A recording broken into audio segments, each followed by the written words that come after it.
So here we go to install a couple of sockets inside of the plasterboard wall.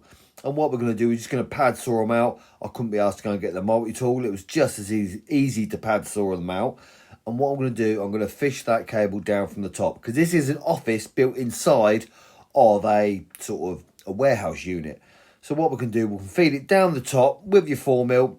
And what I want to do is put another socket down below as well. That's why I'm pulling plenty down. And then also leaving plenty along the top because it's got to go ahead to the other side and connect up to the rest of the sockets where I can fish it through that way. So what I want to do now is fish that cable. Sometimes you get away with it, sometimes you don't. Just pushing the cable down. I don't know why I try sometimes because it never works. Just like now, you watch. There's insulation inside that wall, so it's just going to get stuck all the time. But no, I can't be asked to go get any other tools, so I'm going to poke it through like an idiot. And yeah, it ain't going to happen. I'm going to need some other tools. Even though sometimes it works, sometimes it's a bonus. But yeah, not this time. So what I'm going to go and get is my super rod cable tongue. Now this should do it. If I poke it through, it should stay nice and flat to the wall to be able to fish it through, tie the cable to it. Bob's your uncle. Just pull it straight down. That'd be fine. But yeah, that's sort of not getting it either. I'm pushing it down. It's going off the rail somewhere. It's going somewhere wrong because I never find it at the bottom. And yeah, persevere. You give it 2 or 3 goes. You keep poking it down because 9 times out of 10, this gets me out the shit. I can push that cable tongue down. It's spot on. It feels like it's going down. Ah, yeah, but it must just be getting curly somewhere and not happening. But yeah, as you can tell, I did give it a good go. I tried my best. The cable tongue is brilliant, but I'm going to have to upgrade this time and get my super rods. They will be super. I will not be beaten. I'll always have something. There we go. Cable rod comes straight out the top. And what we're going to do, we're going to screw on the end of this cable is like a cable sock. Something that will grab the cable, pull it straight through, and it was simple enough. I don't have to get tape all around them cable rods. I know I have before by the looks of it, but there we go. We're going to put the cable sock on the cable so it grabs it. A bit like one of these Chinese hand grip things you stick your fingers into so you can't get off. It just pulls it straight through, and as we go, we'll pull it from the bottom, straight down, spot on to the next socket. Because when you get it down the bottom, you just pull it back a little bit and it'll come straight off the cable. It's that easy. There's plenty in there, look.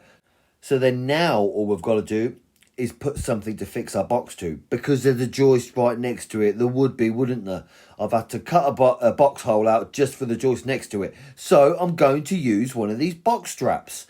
Right, I think these should be spot on because I'm just going to go vertical with this, so it'll still hold the box nice and secure. The insulation holds it secure in there. So what I want to do is get one screw straight through the plasterboard, bish bash bosh. There we go, holds it on nice and tight. And the top one's nice and tight anyway because we've got the bottom one in. And we can put another screw in there, and that holds that box strap in nice and tight. And that's something spot on to fix to.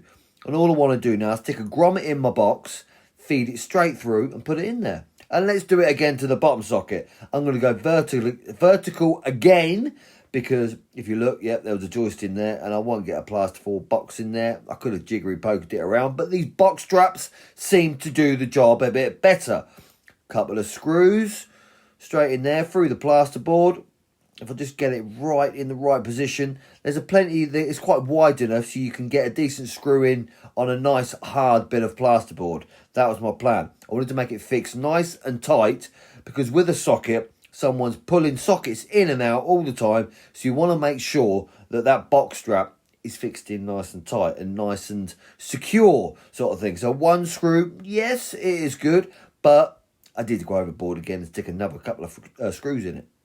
And this is the thing, I just put the screw straight into the wall and it found the hole inside the box strap where it could tighten onto. Spot on. And then all I needed to do is put a grommet in the box again, 35mm box as well, so it fit in there. Look at that, beautiful and flush. But what you will need, what I don't have many of in the van, is the self-tapping screws. If you get a couple of them just to fix to that box strap, because obviously you're drilling through metal to metal, so you want to be able to fix that box strap straight to the box so it's secure and not going anywhere. And this is where I had a couple of 8mm head sort of self-tapping screws in the van. That'll do, spot on. But then all I needed to do is second fix the sockets. This is a 4mm cable, so I have one cable in this socket and then two cables at the top, which was easily done. Basically stripping it back and putting a live neutral earth into the socket with a little fly lead for the back box too. There we go, spot on, fixed back, nice and level, done and dusted.